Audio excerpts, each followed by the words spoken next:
guys, this is Alea Jen and welcome back to my YouTube channel. So for today's video, isi-share ko lang yung nangyari ngayong araw. So hiyang-hiya ako, first time na nangyari.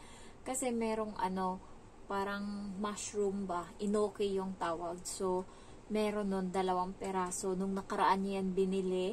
Tapos nalaman niyang wala palang manipis na parang bacon.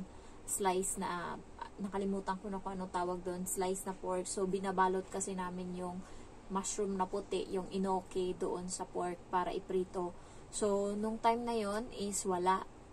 And nangyari yun is Miyerkules. So, sabi niya sa akin nung Sabado ata, Friday, sabi niya sa akin, bigay ko na lang yan sa'yo. Sabi niya, 2 balot. Sabi niya, bigay ko na lang yan sa'yo kasi nga, wala, baka masira lang yan, ayoko ding itapon. So, ako naman, niluto ko yung isa nung nakaraan. So, iniwan ko yung isa. Sabi ko sa susunod na. So, iniwan ko doon. Tapos, kanina, pag uwi niya, guys, hinanap niya, hindi niya naman sinabi kung kasi, Friday ko yun niluto yung isa. Tapos, naiwan, Linggo, Lunes. Ang tagal na, diba? Inantay ko siyang lutuin niya kung ayaw niyang ibigay. Pero binigay niya yan sa akin. Hindi niya niluto. Tapos, ngayon is Miyerkules. Tapos, hinanap niya kanina, hindi niya naman sinabi, inalungkat niya lang, nandun ako kasi kada magbubukas siya ng ref, magsasabihan siya kung ano lutuin. Tapos biglang pagbukas niya, tapos gumanon siya, tapos hinanap niya, alam ko, yun yung hinanap niya. So, sinabihan ko siya ngayon na, hala, sabi ko, hinanap mo yun? Sabi ko ganun sa kanya. Sabi niya, it's okay, sabi niya ganun. Okay lang yan. Sabi ko, niluto ko.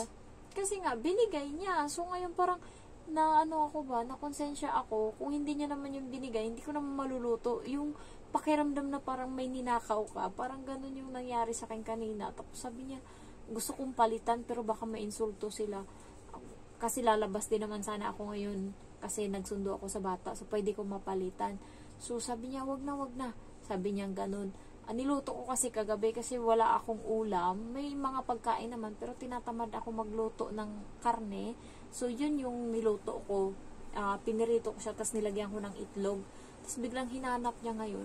Ang pangit pala sa pakiramdam na yung hinanapan ka ng bagay na kanila tapos binigay sa'yo. Tapos hindi naman hinanap na where is the ganto. Pero alam mo yung naghahanap siya sa rep kung nasaan na yun. Tapos biglang tumingin ako sa kanya. Sabi ko, hinahanap mo yun? Gumanon talaga ako. Sabi ko, hala, hinahanap niya. Gumanon ako. Tapos sabi niya, it's okay. Kasi nag-gets ko kaagad kung ano hinahanap niya eh. Tapos ayun, sabi niya, hanapan na lang natin ng paraan yung, nakabili kasi siya ng slice na pork na ibalot sana doon. So, sabi niya, hanapan na lang natin yun ng paraan. Luto natin mamaya. Yan. So, ayun, yung baboy na parang bacon style slice na maninipis, na para sana yun doon, pinirito ko na lang, lagyan ko ng sibuyas, and then mushroom na ibang mushroom yun sa bata yun. Pero dahil naubos na, yung mushroom na dapat para doon is yun na lang yung sa bata yung ginamit. So, naubos naman nila. Masarap naman ata kasi kahit nga yung sibuyas is naubos nila. So, ang pangit lang pala sa pakiramdam na yung yung ganyan. Kaya wag kayong mangunguha kasi hinahanap nila. Kahit hindi sabihin, hinahanap nila kung ano yung mga naiwan dyan, kung ano yung mga nawala or ganyan. Kaya mahirap talaga. Hindi na talaga ako pag nagbigay siya sa sunod kung hindi niya talaga ibigay sa akin. Hindi. Kasi, nakakainis. Binigay niya naman yun eh. Pero bakit niya hinanap? So, nung nakaraan, nagbibigayan siya. Inaantay ko munang iabot niya. Tapos, nung nakaraan, sabi ko sa kanya, bilhan mo akong gulay. Sabi ko, kasi nga, wala akong gulay. So, sabi niya, pag uwi, hati daw kami doon sa gulay na binili niya.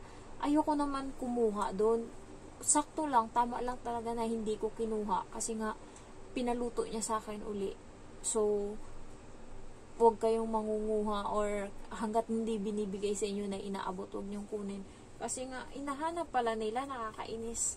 Yung balahibo ko sa kilikili, dumadami na sila.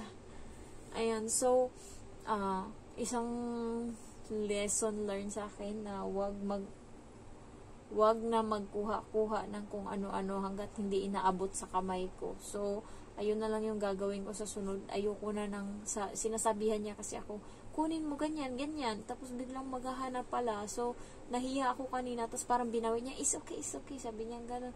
No need to worry about that. Sabi niya ganun sa akin. Ayan. So, yun lang guys. And ano pa ba? Share ko lang yung mga nangyari dito sa bahay. So, ayan.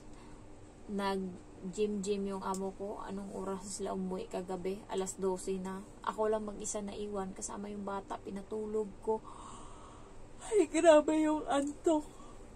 Kaya wala akong vlog kahapon kasi nga, grabe na talaga yung antok ko. Tsaka, hindi ko magawa. Nung nakaraan kasi nag-bar. Kaya, hindi ako nakagawa ng maraming video. Tapos ngayon parang walang pumapasok sa utak ko. Sabaw yung utak ko ngayon. Hindi ko maintindihan. So, yun, may bagyo na naman ngayon dito sa Hong Kong, kaya yung mga gamit is pinasok na naman namin, tapos sinarado lahat ng bintana. Ayan, yung bagyo dito sa Hong Kong is sumisipol-sipol lang yung hangin, pero yung ulan hindi ganoon kalakas ngayon. Hindi ko nga isasarado tong bintana ko, iyaan ko lang siya dyan kasi nga para malamig. Ayan, so far yun lang naman, huwag kayong manguha, and also hanggat hindi binibigay. Pero kapag naman, sabi ng kasamahan ko or kaibigan ko, sabi niya sa akin, ano nangyari? Ba't pumayat ka? Kasi dati mataba ako. Sabi ko, hindi ako nagluluto nung nakaraan. Kasalanan mo. Kasi sila, wala naman yan silang pakialam. Dapat ikaw mismo yung mag-aasikaso ng sarili mo. Sabi niya ganun. So, yun is ex-abroad. Galing siyang Taiwan. And alam nyo ba guys, mahirap pala yung trabaho sa Taiwan kasi yung aalagaan mo dun is matanda. Sabi niya sa akin, nasuntok ko talaga yung matanda. Sabi niya ganun doon. Kaya kinuha siya ng amo dito sa Hong Kong. Nakakuha siya kaagad ng amo, mga Mandarin yung salita, Chinese, taga China. So, pabor sa kanya kasi nagsasalita siya ng Mandarin. So, nagkakaintindihan sila. Sabi niya, sa Taiwan daw, ang matanda daw yung inaalagaan niya. Hanggang ngayon, masakit yung likod niya kasi nga, mga 90 kilos yung matanda. Tapos, papaliguan mo yan, kakargahin mo yan galing sa wheelchair. Kaya, yung likod niya ngayon, yun yung iniinda niya. Sabi niya, isang beses nga daw, nasuntok niya daw yung niya doon, yung binabantayan niya na matanda. Kasi, daw, para daw aswang, alam mo yung sa gabi, pumapasok daw doon sa ilalim ng ng katre, ng kama, tapos doon magsisisigaw, hindi siya makatulog sa sigaw, nasuntok niya daw to, sabi daw ng matanda. Ganun daw. So, nung huli, namatay din yung matanda, tapos nilipat siya uli doon.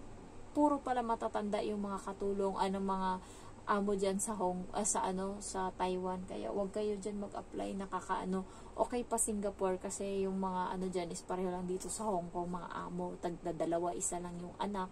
Ayan, so ayan, wag na kayo mag-Taiwan, wag nyo na subukan kasi hindi siya nakakatuwa, sabi niya. Hanggang ngayon iniinda niya yung likod niya and puro matanda yung inaalagaan dyan. So thank you for watching guys, and bawi na lang ako sa sunod kasi sabaw talaga ako ngayon. Thank you for watching. I love you all. Bye-bye.